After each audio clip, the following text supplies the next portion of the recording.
जाती. आता काय every name is called a name.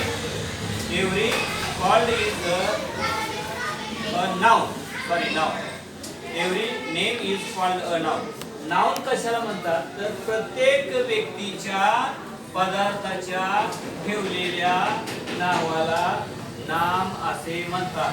आता प्रत्येक व्यक्ती कुठला असेल, तुम्ही नाव, मुली नाव, ठेवलेलं नाव बेंच, बेंचला पण नाव ठेवलं, तुमची आमची नावं ठेवली, हे म्हणजे ठेवलेल्या व्यक्तीच्या वस्तूच्या पदार्थाच्या नावाला नाम असे म्हणतात. आता या ठिकाणी आता ही प्रत्येक व्याख्या ही महत्वाची आहे बरं का. आता काळानंतर आपल्याला त्या नामाची सर्व नामाची हे आपल्याला कविताच दिली आणि ही कविता म्हणजे बघा एकदम मस्त पैकी आहे. आता द पार्ट ऑफ स्पीच, इथं the part of speech, the part of speech म्हणजे शब्दाच्या जाती. त्याला काय म्हणायचं, पार्ट ऑफ स्पीच, शब्दाच्या जाती. आता काय सांगितलं बघा, every name is called noun. Noun म्हणजे नाव, NOUN, नाउन म्हणजे नाव.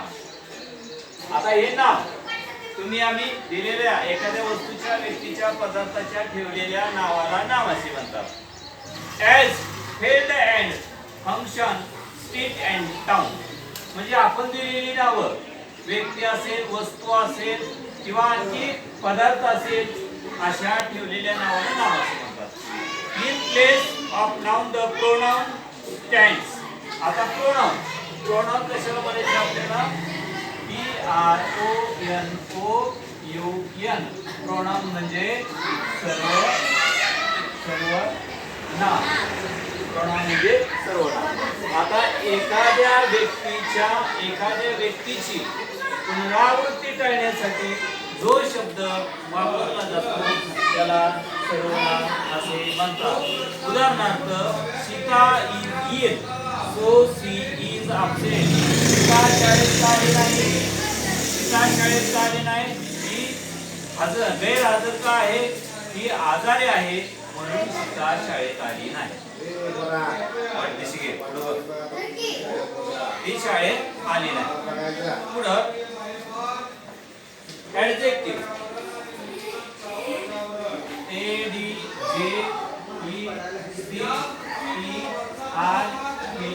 ऍडजेक्टिव्ह. ऍडजेक्टिव्ह म्हणजे विशेषण. ऍडजेक्टिव्ह म्हणजे विशेषण. आता ऍडजेक्टिव्ह म्हणजे विशेषण.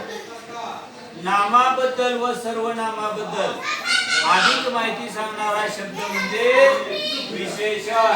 उदाहरणार्थ, she is good girl, GIRL, she good girl, ही चांगली मुलगी आहे.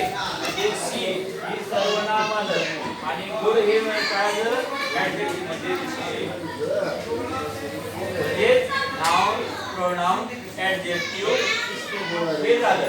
एकमेकांबद्दल काय झालं सांगतात, माहिती सांगतात, त्याला सर्वनाम असे म्हणतात. आता नंतर काय सांगितलं, adjective. The verb means action, something done. The read and write, a jump and run.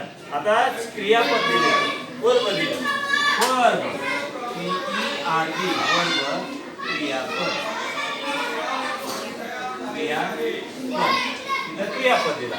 आता क्रियापदाची व्याख्या काय सांगितली आपल्याला, रीड, राईट, जंप आणि रन. रीड वाचणे, उडी मारणे, लिहिणे आणि पळणे हे क्रियापद आहे. म्हणजे आपल्याला उदाहरण खाली दिले. आता उदाहरणार्थ नाव दिले, त्याचं त्या दुसऱ्या ओळीचं उदाहरण दिलं. दुसरं काय दिलं, सर्वनाम दिलं, त्याचं उदाहरण दुसऱ्या ओळीत दिलं. ऍडजेक्टिव्ह म्हणजे विशेषण दिलं, त्याचं दुसऱ्या ओळीचं उदाहरण दिलं.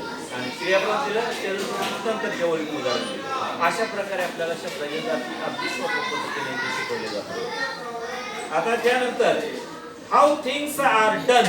The adverb tell quickly, slowly, badly, well.